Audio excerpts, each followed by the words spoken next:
ਗੱਲ ਕਰਾਂਗੇ ਹਿਮਾਚਲ ਪ੍ਰਦੇਸ਼ ਦੇ ਵਿੱਚ ਜਿਹੜਾ ਸੁੱਖੂ ਸਰਕਾਰ ਦਾ ਸੰਕਟ ਹੈ ਉਹ ਗਹਿਰਾਉਂਦਾ ਜਾ ਰਿਹਾ। ਉਹਨਾਂ ਦੇ ਇੱਕ ਕੈਬਨਿਟ ਮੰਤਰੀ ਜਿਹੜੇ ਆ ਵਿਕਰਮਾਦਿੱਤਿਆ, ਉਹਨਾਂ ਨੇ ਅਸਤੀਫਾ ਦੇ ਦਿੱਤਾ ਹੈ। ਦੂਜੇ ਪਾਸੇ ਇਸ ਸੰਕਟ ਦਾ ਹੱਲ ਕਰਨ ਲਈ ਜਿਹੜੇ ਸੁਲਝੇ ਹੋਏ ਆਗੂ ਹਰਿਆਣਾ ਤੋਂ ਤੇ ਸਾਬਕਾ ਮੁੱਖ ਮੰਤਰੀ ਜਿਹੜੇ ਆ ਭੁਪਿੰਦਰ ਸਿੰਘ ਹੁੱਡਾ, ਉਹ ਆਪਣੀ ਟੀਮ ਨਾਲ ਉੱਥੇ ਪਹੁੰਚ ਗਿਆ। ਤੇ ਸਾਡੇ ਨਾਲ ਸੀਨੀਅਰ ਪੱਤਰਕਾਰ ਬਲਵੰਤ ਤਕਸ਼ਕ ਹੈ, ਜਿਨ੍ਹਾਂ ਨੇ ਉੱਥੋਂ ਦੀਆਂ ਚੋਣਾਂ ਵੀ ਕਵਰ ਕੀਤੀਆਂ ਕਈ ਵਾਰ। ਕਈ ਹੋਰ ਜਿਹੜੇ ਰਾਜਨੀਤਿਕ ਘਟਨਾਕ੍ਰਮ ਉਹਨਾਂ ਦੇ ਉੱਪਰ ਉਹਨਾਂ ਦੀ ਤਿੱਖੀ ਨਿਗਾਹ ਰਹਿੰਦੀ ਹੈ। ਜਾਣਦੇ ਆ ਕਿ ਉਹ ਇਸ ਸੰਕਟ ਦਾ ਬਾਰੇ ਕੀ ਕਹਿਣਾ ਚਾਹੁੰਦੇ ਆ, ਕੀ ਇਸ ਸੰਕਟ ਦਾ ਕੋਈ ਹੱਲ ਨਿਕਲੇਗਾ ਜਾਂ सरकार बदलेगी। तक्षक जी जी जम्मू साहब, आपका सवाल वाजिब है, क्योंकि कल जो राज्यसभा के चुनाव के मौके पर कांग्रेस के 6 विधायकों ने क्रॉस वोटिंग की है और 3 आजाद विधायक जो आमतौर पर सरकार के साथ रहते हैं, उन्होंने भी कांग्रेस के बजाय बीजेपी के उम्मीदवार हर्ष महाजन को वोट दिया है। आपने कल का सारा घटनाक्रम देखा होगा कि दोनों ही पार्टियों के उम्मीदवारों को, यानी कि कांग्रेस के उम्मीदवार मनु सिंघवी साहब को और भाजपा के उम्मीदवार हर्ष महाजन साहब को 34-34 वोट मिले थे। पर्ची से फैसला हुआ, जीत हर्ष महाजन की हुई, जबकि कांग्रेस के पास अपने खुद के विधायकों की तादाद भाजपा से 15 ज्यादा थी। यानी कि बीजेपी के पास 25 विधायक और कांग्रेस के पास 40 विधायक थे। 3 निर्दलीय विधायकों का भी सुक्खू सरकार को समर्थन था, लेकिन शायद कांग्रेस अति आत्मविश्वास में थी कि हम चुनाव जीतेंगे। और कांग्रेस ने, बीजेपी ने जब से सत्ता से बाहर हुई है, कांग्रेस के उम्मीदवार को राज्यसभा के चुनाव में हराने के लिए पहले दिन से ही तैयारी कर ली थी। और उसी का ये परिणाम जम्मू साहब हुआ कि सुक्खू सरकार को राज्यसभा की हिमाचल से जो एक सीट थी उसके लिए बड़ा झटका लगा है और सरकार खतरे की स्थिति में है। तक्षक जी, एक बात मैं कहना चाहूंगा कि जो सरकार होती है उसके पास इंटेलिजेंस और कई तरीके के सोर्सेज होते हैं, वहां से इंफॉर्मेशन आती रहती है कि ये हो रहा, ये एमएलए दल बदलेगा या ऐसा करेगा। क्या मुख्यमंत्री को इन बातों की खबर नहीं थी पहले से? नहीं, निश्चित तौर पे खबर रही होगी। देखिए जम्मू साहब, वीरभद्र सिंह जी हिमाचल प्रदेश में 6 बार मुख्यमंत्री रहे। वो केंद्र में भी मंत्री रहे, वो सांसद भी रहे, वो पार्टी के प्रधान भी कई बार रहे। यानी कि 30 साल से जो बंदा लगातार सत्ता में रहा हो, उसके मुकाबले सुक्खू साहब उनके विरोधी खेमे में थे। अब की बार जब सरकार बनी, बहुमत आया कांग्रेस के पास, तो सुक्खू मुख्यमंत्री पद के न केवल दावेदार थे बल्कि उस कुर्सी पर भी आ गए। ऐसे में सुक्खू साहब के पास एक लिमिटेड विधायकों को ही मंत्री बनाने की छूट है। सुप्रीम कोर्ट के फैसले के आधार पर जितने भी किसी स्टेट पे विधायक होते हैं उसमें 15% विधायकों को मंत्री पद मिल सकते हैं। उन्होंने अपना मंत्रिमंडल पूरा कर लिया।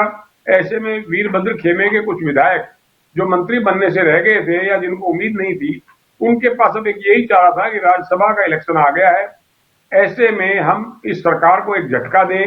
और आपने देखा भी कि कांग्रेस के 6 विधायकों ने क्रॉस वोटिंग की।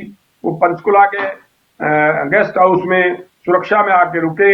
आज हालांकि वापस चले गए हैं। स्पीकर ने उनसे पूछा भी है कि भाई आपकी जो वोटिंग की है आपने, उनको कार्ड बताओ। नोटिस भी शायद हो सकता है पार्टी की तरफ से दिया गया हो। मैं समझता हूं जम्मू साहब, ये कोई पहली घटना नहीं है। केंद्र में जिस पार्टी की सरकार होती है उसका इतना दबदबा तो होता ही है कि अपोजिशन के कुछ विधायकों से बातचीत की जाए, कोई लालच दिया जाए, कोई डराया जाए। और खुद अगर विधायक भरा बैठा है कि मुझे मंत्री पद का पद मिलना, मैं तगड़ा दावेदार था, मैं कई बार जीत चुका हूं लेकिन मंत्री नहीं बनाया गया, ऐसी सूरत में उनका पार्टी के खिलाफ बगावत करना हमेशा एक संदेह बना रहता है। और वो संदेह अब प्रूव भी हो गया है। आप देखिए कि राज्यसभा का जब इलेक्शन होता है जम्मू साहब, उसमें व्हिप जारी नहीं होता। यानी कि पार्टी के विधायक व्हिप का उल्लंघन नहीं कर सकते, लेकिन राज्यसभा चुनाव में व्हिप जारी नहीं होता। लेकिन जो उम्मीदवार होता है कांग्रेस का, उसके एजेंट को, विधायक को वोट डालते वक्त दिखाना पड़ता है कि वो वोट किसको दे रहे हैं। ऐसी सूरत में कांग्रेस के 6 विधायकों ने अगर मनु सिंघवी साहब के एजेंट को अपना वोट दिखाया था, इसीलिए मतदान से पहले ये खबरें आने लगी थी कि शायद कांग्रेस के 7 विधायकों ने क्रॉस वोटिंग की है और सिंघवी साहब की हार कांग्रेस के विधायकों ने निश्चित कर दी है। लेकिन मतगणना हुई तो 6 वोट कांग्रेस के और 3 आजाद विधायकों के वोट हर्ष महाजन साहब के खाते में गए। ये पहली बार नहीं हुआ है। आप देखिए कि चंडीगढ़ में भी जम्मू साहब जब हरियाणा से उम्मीदवार खड़े किए थे अजय माकन साहब, कांग्रेस के पास तब भी बहुमत था। लेकिन जिस ढंग की वोटिंग हुई, एक आजाद विधायक खुद वोटिंग से दूर रहे और एक कांग्रेस के विधायक ने क्रॉस वोटिंग करके परसेंटेज के हिसाब से आजाद उम्मीदवार कार्तिकेय शर्मा को जिता दिया और बहुमत होते हुए भी कांग्रेस के उम्मीदवार अजय माकन हार गए। और तंजीर जी, एक चंडीगढ़ बात में तो है, आपने देखा ये 6 जो विधायक हैं, इनका फ्यूचर क्या होगा? जे वापस कांग्रेस में जाएंगे या डिस्क्वालीफाई होंगे? देखिए, अभी पार्टी हाईकमान ने जम्मू साहब, पूर्व मुख्यमंत्री और विपक्ष के नेता भूपेंद्र सिंह हुड्डा साहब और कर्नाटक के deputy chief minister DK Shiv Kumar साहब को इस संकट को सुलझाने के लिए भेजा है। पहली जो बाधा थी वो तो सुक्खू साहब ने पार कर ली है, यानी कि बजट अगर पारित नहीं होता तो जाहिर है कि गवर्नमेंट गिर जाती। ऐसे में भाजपा के कुछ विधायकों को निलंबित किया गया और सुक्खू सरकार ने बजट पास करवा दिया है। अब वो कैबिनेट की बैठक होनी है, 5 बजे कैबिनेट की बैठक है। कैबिनेट की बैठक में क्या फैसला होता है, फिर विधायक दल की बैठक बुलाई जाती है या नहीं बुलाई जाती है। अगर बुलाई जाती है तो मुख्यमंत्री को बदलने का विधायक दल की बैठक में कोई फैसला होता है या नहीं होता, ये भी देखने वाली बात है। दूसरी बात, जम्मू साहब, आपने बीच में अफवाह उड़ी थी कि पार्टी हाईकमान ने सुक्खू साहब को इस्तीफा देने के लिए कह दिया है और बहुत सारे वीरभद्र खेमे के विधायक हैं, वो चाहते हैं कि सुक्खू की जगह कोई नया मुख्यमंत्री चुना जाए। और पूर्व मुख्यमंत्री वीरभद्र सिंह के बेटे विक्रमादित्य सिंह, जो कैबिनेट मिनिस्टर के तौर पर सुक्खू सरकार में शामिल हैं, उन्होंने आज एक प्रेस कॉन्फ्रेंस करके मुख्यमंत्री पर आरोप लगाए कि मेरे पिता की मूर्ति लगाने के लिए एक आवेदन दिया गया था, लेकिन उस आवेदन पर सुक्खू सरकार ने कोई फैसला नहीं किया। मैं और मेरे समर्थक आहत हैं और ऐसी सूरत में हम मंत्रिमंडल से इस्तीफा दे रहे हैं।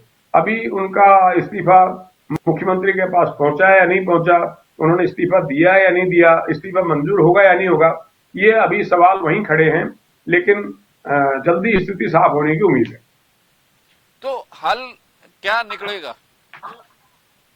देखिए, मैं तो सोचता हूं कि 6 विधायक जो हैं वो कांग्रेस की सरकार गिराने की मंशा नहीं है, उनकी मंशा जम्मू साहब मुख्यमंत्री को बदलवाने की है। अब पार्टी हाईकमान को फैसला करना है, जो हुड्डा साहब और DK शिव कुमार साहब जो कोई रिपोर्ट देंगे हाईकमान को, उसके मुताबिक ही आगे फैसला होगा। मुख्यमंत्री ने कहा कि ना मैंने इस्तीफा दिया है, ना मुझे किसी ने इस्तीफा देने के लिए कहा है। जाहिर है कि ऐसी भी चर्चाएं हैं कि शायद प्रतिभा सिंह, जो प्रदेश कांग्रेस अध्यक्ष हैं हिमाचल की, वो मुख्यमंत्री पद की दावेदार हों। वो अभी विधायक नहीं है, मंडी से सांसद हैं। अगर मुख्यमंत्री पद पर उनकी ताजपोशी होती है तो लोकसभा के चुनाव जल्दी होने हैं, उनका बेटा विक्रमादित्य सिंह उनके लिए सीट खाली कर सकता है। ऐसी भी चर्चाएं हैं कि वो विधायक पद से इस्तीफा देता है अगर, तो मंडी लोकसभा से सांसद का चुनाव लड़ सकता है। कई तरह के कयास हैं। अभी सूरत हाल जो है उसमें इस तरह की चर्चाएं चलती रहेंगी, लेकिन हकीकत क्या है, क्या होना है, ये 1-2 दिन में साफ हो पाएगा जम्मू साहब। अच्छा, इस टोटल घटनाक्रम का जो लोकसभा की इलेक्शन आने वाली, उस पर क्या असर पड़ेगा? देखिए, ये तो तय हो गया कि कांग्रेस सरकार में एकजुटता नहीं है। 68 सदस्यीय हिमाचल की विधानसभा में 40 कांग्रेस के विधायक, 3 इंडिपेंडेंट विधायकों का उनको समर्थन हासिल था और सुक्खू सरकार की कोशिश थी कि लोकसभा चुनाव तक वो कुछ इस तरह के फैसले लें, पार्टी को आने वाले चुनाव में फायदा हो। हिमाचल एक छोटा स्टेट है, जम्मू साहब 4 लोकसभा की सीटें हैं, 3 अभी भाजपा के पास हैं, एक और प्रतिभा सिंह जी मंडी से कांग्रेस के सांसद हैं। उनकी कोशिश थी कि हम कुछ इस तरह से रणनीति तय करें कि कांग्रेस को ज्यादा से ज्यादा सीटें जिताने की कोशिश करें, क्योंकि हम सत्ता में इस समय। लेकिन ये जो झटका है वो सरकार को हिला दिया है उसने, और लोगों के मन में भी एक संशय की स्थिति पैदा हो गई है कि सुक्खू सरकार चलेगी या नहीं चलेगी। कांग्रेस में जिस तरह की गुटबाजी है वो गुटबाजी बनी रहेगी या पार्टी हाईकमान उस गुटबाजी को किसी तरह से खत्म करवा सकेगा। और अगर सुक्खू साहब को बहुमत साबित करने के लिए कोई इस तरह का आदेश राज्यपाल की तरफ से आता है, क्योंकि भाजपा कहेगी कि उन्होंने बहुमत खो दिया है और बजट पारित करवाने के लिए जबरदस्ती भाजपा के विधायकों को निलंबित किया गया ताकि वो बजट पास करवा सके बहुमत के आधार पर। ऐसी सूरत में बहुत से लोगों की राज्यपाल पर निगाहें लगी हुई हैं कि भाजपा का एक शिष्टमंडल उनसे मिला था तो क्या मांग की होगी। अगर राज्यपाल साहब बहुमत साबित करने के लिए मुख्यमंत्री को आदेश देते हैं तो सदन में बहुमत साबित करते समय ये कांग्रेस के 6 विधायक क्योंकि सदन में व्हिप लागू होगा और व्हिप का उल्लंघन करवा की सीट कांग्रेस को हारनी नहीं पड़ती, खोनी नहीं पड़ती। लेकिन अभी बहुत कुछ अंधकार छटना है जम्मू साहब।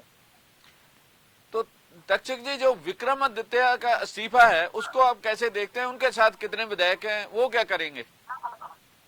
देखिए, हिमाचल में सुक्खू साहब तो शुरू से ही वीरभद्र सिंह साहब के खिलाफ रहे हैं।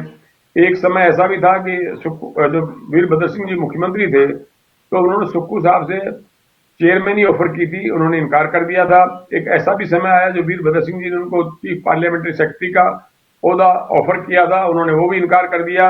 वो वीरभद्र सिंह जी के खिलाफ रहे हैं। जब वो पार्टी के हिमाचल में प्रधान थे तो वीरभद्र सिंह खेमे की तरफ से उनको किसी तरह का कोई समर्थन नहीं मिला था।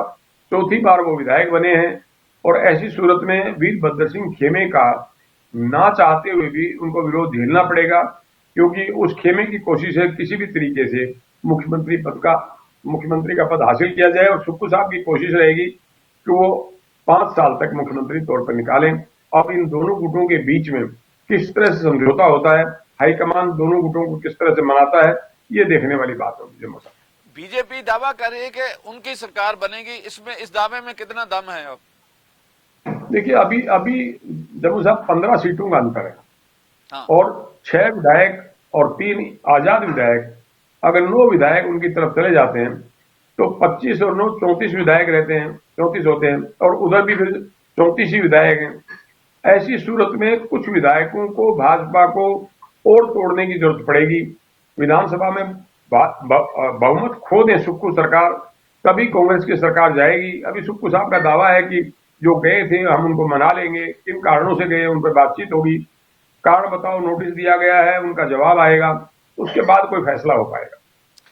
लास्ट सवाल तक्षक जी, कांग्रेस हाईकमांड इस मामले में फेल नहीं हो रही, जहां वीक हो चुकी है? क्यों वो फैसला नहीं ले सकती समय से पहले कि ये घटनाक्रम होने वाला है?